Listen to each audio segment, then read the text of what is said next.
Do you see yourself as the rebel who challenges the status quo on skin health?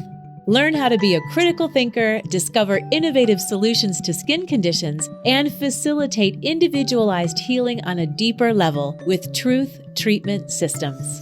Truth Treatment Systems provides you the products and tools to unveil the truth behind skin conditions. Sign up for a wholesale account today at truthtreatmentspro.com and receive 10% off your first order. That's truthtreatmentspro.com. This podcast is sponsored by LAMPROBE. LAMPROBE is a popular aesthetic tool that enables skincare practitioners to rapidly treat a wide variety of common minor skin irregularities, or MSI. Red MSI treated by LAMPROBE include dilated capillaries and cherry angiomas, yellow MSI, cholesterol deposits and sebaceous hyperplasia, and brown MSI treated include skin tags and more. LAMPROBE MSI treatments are non-invasive and deliver immediate results. LAMPROBE can empower your skin practice with these new and highly in-demand services. For more information, visit lamprobe.com. That's LAMPROBE.com. And follow LAMPROBE on social media at LAMPROBE.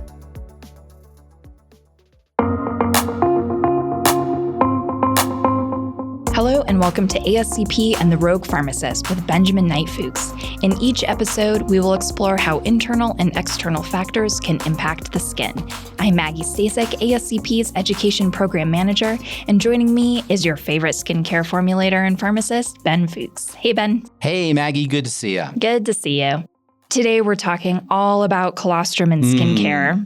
So some people may wrinkle their nose at the thought of this, but it's really a trending ingredient right now, and for a lot of reasons. Why would they wrinkle their nose? It's just milk. It's just milk. It's not exactly milk. It's first milk. First milk. Yeah. Do you know? It sounds like you know a little bit about colostrum. I know a little bit about it, but tell us what we need to know. Why is this trending? Why is it such a great thing? It's a powerful. It may be the single most powerful nutritional food source. Eggs are up there, but arguably colostrum is along with eggs, is the most concentrated, nutritionally concentrated food source of anything you could possibly ingest.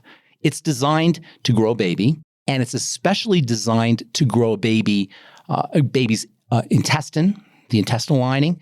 It's especially designed to support a baby's immune system. And we know that the skin has a lot of things in common with the immune system or with the digestive system, and it's also an immune organ. So it makes a lot of sense that colostrum would have skin benefits. There's also epidermal growth factors and various skin growth factors in the skin as well.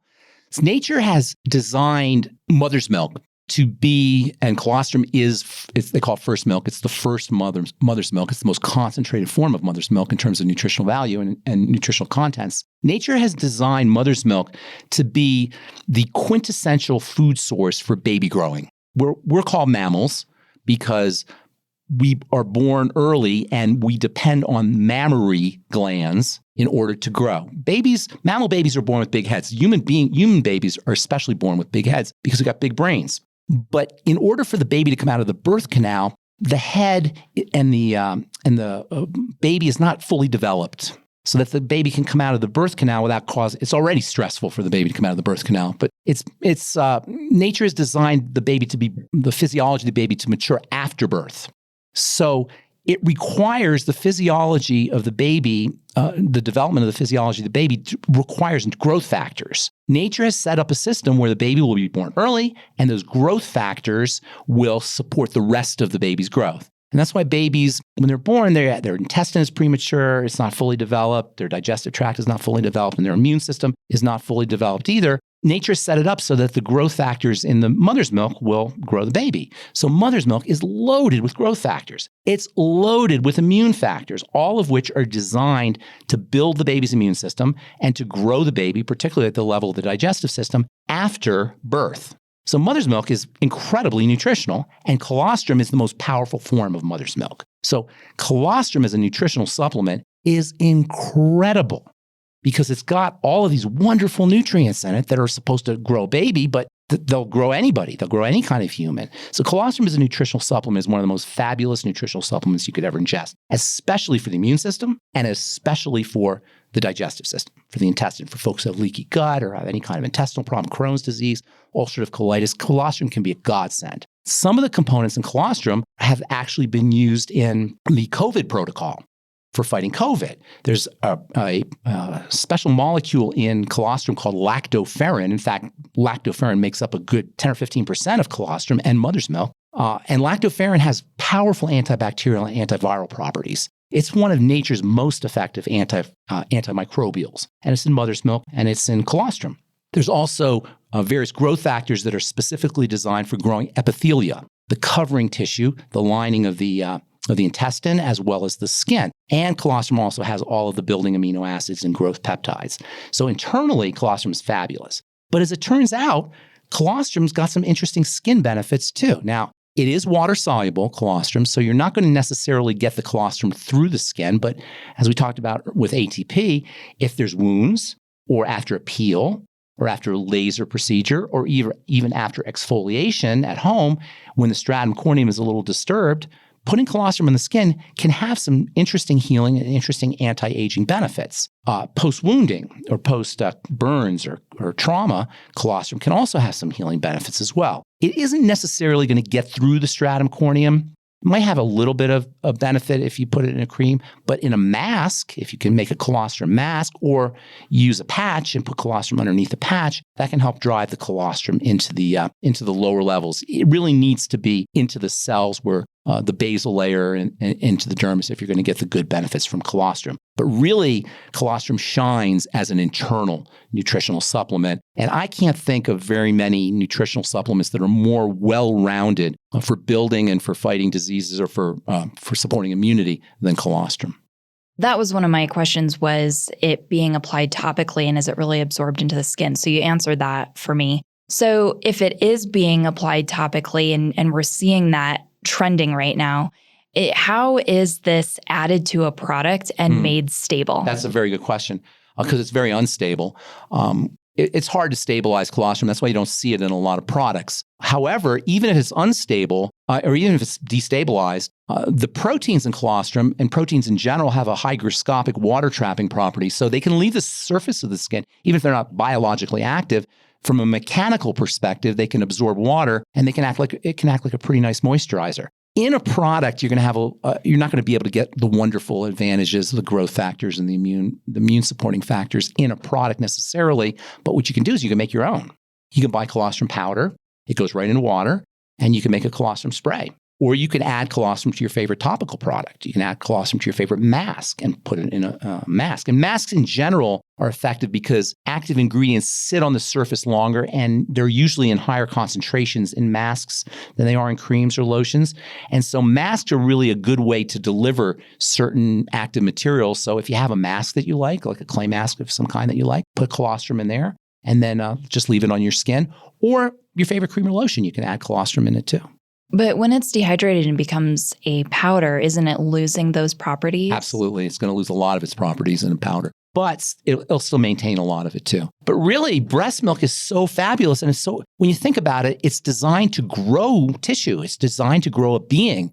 It's such a powerful source of nutrition. Now, we do drink milk. So milk has a lot of those nutrients. And by the way, one of the problems with milk is the ethical side of things. So for people who are vegans, for example, they're not going to be able to use colostrum or they're not going to be able to use milk. Also, it's kind of mean-spirited how we get colostrum. We get it from cows, they're not making it for us. They're making it for their babies. So we're either keeping a cow pregnant or in order to get its milk and get its colostrum, or we're taking it from the baby.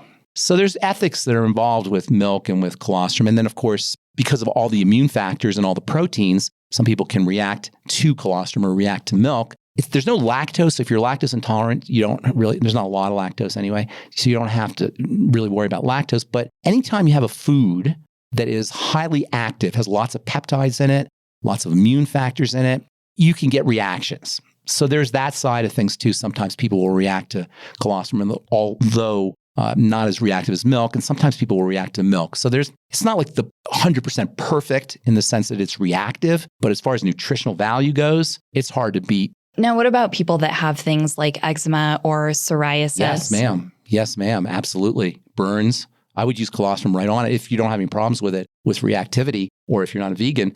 Absolutely. Eczema, any kind of broken skin, even acne. The immune factors, the anti-inflammatory factors, all of these things can help support any skin inflammation, and putting colostrum in the skin can be very helpful from a medicinal and from a therapeutic standpoint. I'm a big fan of topical colostrum for those kinds of purposes. Even for anti-aging, it's not going to hurt you.